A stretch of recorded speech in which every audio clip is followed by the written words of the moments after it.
पूजा पाठ करने समय रे ध्यान रखिबा भली कथा।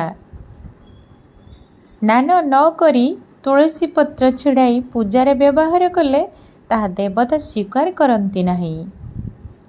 रविवार दिन दुब घास छिड़ाइबा उचित नुहे।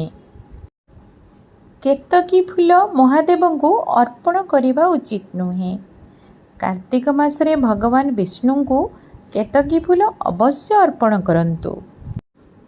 देवी देवतांक आगरे प्रज्वलित दीप को लिभाइबा उचित नुहे। शालग्राम उपरे अरुआ चाउल चढ़ा जाए नहीं। लाल रंग मिश्रित चाउल अर्पण करा जाई पारे।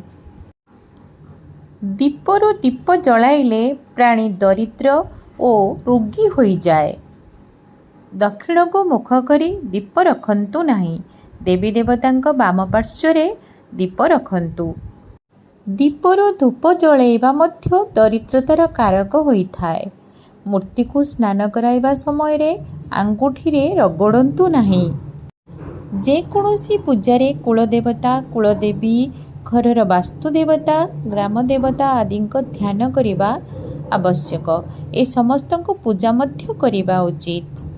पूजारे जेउ आसन रे बसी पूजा करा जाए ताकू पादरे एपट सेपट करिबा उचित नुहे।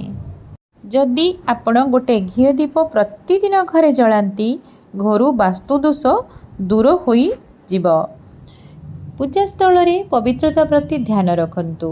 चप्पल पिंधि मंदिर को जांतु नहीं। चमड़ा बेल्ट पिंधि पूजा करंतु नहीं। पूजा स्थल रे अलिया जमा हेबाकू दियंतु नहीं। फ्रेंड्स, वीडियोटी जदि भल लागिछि कमेंट लाइक शेयर अवश्य करंतु। चैनल को सब्सक्राइब करने को बिल्कुल भूलंतु नहीं।